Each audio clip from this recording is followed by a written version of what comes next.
Welcome to super સહેલિયા. Friends, આજે આલુ કુલચાની recipe જોઈએ. હું દીપા, ચાલો તમને બતાવું. 1 કપ જેટલો રેગ્યુલર ઘઉંનો લોટ લીધો છે. અહીંયા તમે મેંદો અને ઘઉંનો લોટ બેવનું પ્રમાણ અડધું લઈને પણ બનાવી શકો છો, કાં પછી એકલા મેંદાના પણ બનાવી શકો છો. વચ્ચે ખાડો કરી દઈશું. અડધી ચમચી જેટલું મીઠું એડ કરી લઈશું. 2 ચમચી જેટલું સાધારણ મોળું દહીં એડ કરી લઈશું. 5 ચમચી કરતાં પણ અડધો એવો બેકિંગ સોડા એડ કરી લઈશું. અડધી ચમચી જેટલો બેકિંગ પાવડર એડ કરી લઈશું. તો દહીંની અંદર સોડા અને બેકિંગ પાવડર બેવ એડ કરવાના છે, જેનાથી આપણને જોઈએ છે એવો પરફેક્ટ લોટ તૈયાર થઈ જશે. તો ઘરે જ અને એ પણ ઘઉંના લોટના આવા કુલચા બનતા હોય, અને એ પણ આપણે આલુના સ્ટફિંગથી બનાવવાના છે. બહુ જ ટેસ્ટી બને છે, એકદમ બજાર જેવા લાગે છે. તો દહીંની સાથે બેવને સરખી રીતે મિક્સ કરી દઈશું, બેકિંગ પાવડર અને સોડાને. હવે 2 ચમચી જેટલું રેગ્યુલર ઓઇલ જે આપણે યુઝ કરતા હોય એ એડ કરી લેવાનું છે. તમે એના બદલે ઘી પણ એડ કરી શકો છો. અહીંયા મેં તેલ એડ કર્યું છે. બધું મિક્સ કરી દઈ અને લોટ બાંધી દઈશું. થોડું પાણી એડ કરી અને થોડો ઢીલો લોટ આપણે તૈયાર કરવાનો છે, જેમ પરાઠાનો કરીએ છીએ એ રીતે. તો ફ્રેન્ડ્સ, રેસીપી તમને ચોક્કસ ગમશે. જરૂરથી આ રીતે ટ્રાય કરજો.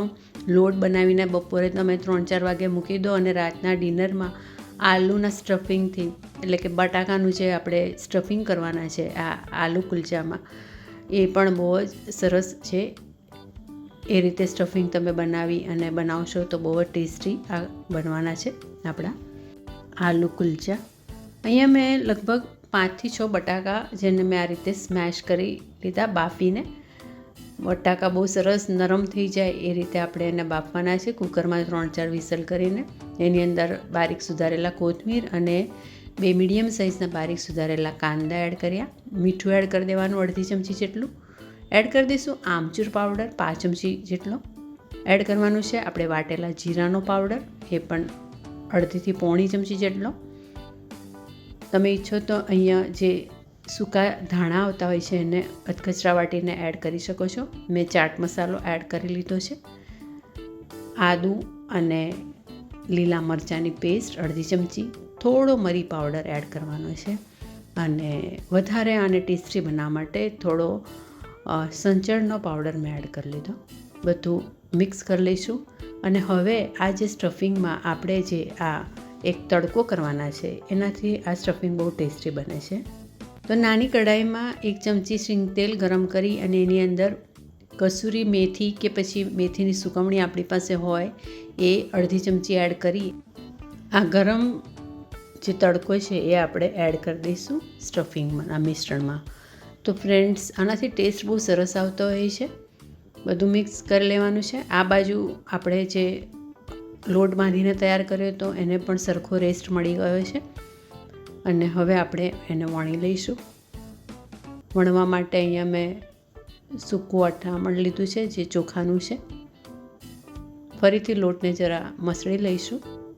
આ રીતે એના લુવા તૈયાર કરી દઈશું. ચોખાના અથામણવાળું કરી અને એને થોડું રોલ કરીશું. જાડી આવી પૂરી વણવાની છે. એમાં સ્ટફ મૂકી દઈશું અને પછી એને થોડું લાંબુ આ રીતે વણી દઈશું. પળ થોડું જાડું રહે એ રીતે વણજો, એટલે બહુ સરસ આપણા જે કુલચા છે એ ફૂલીને તૈયાર થાય. બીજી બાજુ હવે જે કુલચાને આપણે શેકવાના છે એની ટ્રીક પણ બહુ અલગ છે. એક નાનું પેન નોનસ્ટિક બને તો મૂકજો ગેસ ઉપર, મીડિયમ સ્લો ફ્લેમે. આ બાજુ કાળા તલ કે સફેદ તલ તમે કુલચાની ઉપર આ રીતે લગાવી શકો છો. હવે આ પેન જે છે એમાં આપણે થોડું પાણી, આ રીતે 2-3 ચમચી જેટલું પાણી એડ કરવાનું છે. ગેસ થોડો ફાસ્ટ રાખવાનો છે. આની અંદર આપણે વણેલું જે કુલચું છે એ મૂકી દઈશું. ગેસ ફાસ્ટ હશે અને ગરમ પાણીમાં આ રીતે કુલચું જે છે એ થોડું આપણું ચડી જશે, ફૂલી જશે.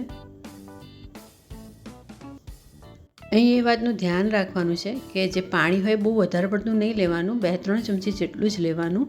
અને ગેસ જે છે એ થોડો ફાસ્ટ રાખવાનો. થોડું હાઈ ફ્લેમ પર એ થોડું આ રીતે ચડી જશે અને થોડું વચ્ચેથી તમે જોઈ શકો છો સરસ બબલ આવી ગયું છે. એક બાજુ થઈ જાય એટલે એને પલટાવવાનું છે અને ઘી મૂકીએ અને બેઉ બાજુ સરસ ગુલાબી અને શેકી લેવાનું છે. તો એક બાજુ થાય એટલે થોડું ઘી આ રીતે પેનમાં મૂકી દેવાનું અને એને પલટાવીને બેઉ બાજુથી સરસ ગોલ્ડન શેકી લેવાનું. તો કાળજી રાખી અને તમે એકાદ આ રીતે ટ્રાય કરશો તો બીજા બધા તમારા એકદમ પરફેક્ટ સરસ થશે ફૂલીને. તો આ રીતે આસાનીથી આલુ કુલચા અને એકદમ ટેસ્ટી બજાર જેવા લાગે છે એવા ઘરે જ આપણે બનાવી શકીએ છીએ. જોઈ શકો છો બહુ સરસ ગોલ્ડન કલરનું શેકાઈ ગયું છે. તો આ આલુ કુલચાને આપણે દહીં સાથે કે પછી કોઈ બી જાતના આચાર સાથે સર્વ કરી શકીએ છીએ. તો ઘરે જ સરસ ટેસ્ટમાં આ રીતે ચોક્કસથી ટ્રાય કરજો. Thank you for watching super સહેલિયા.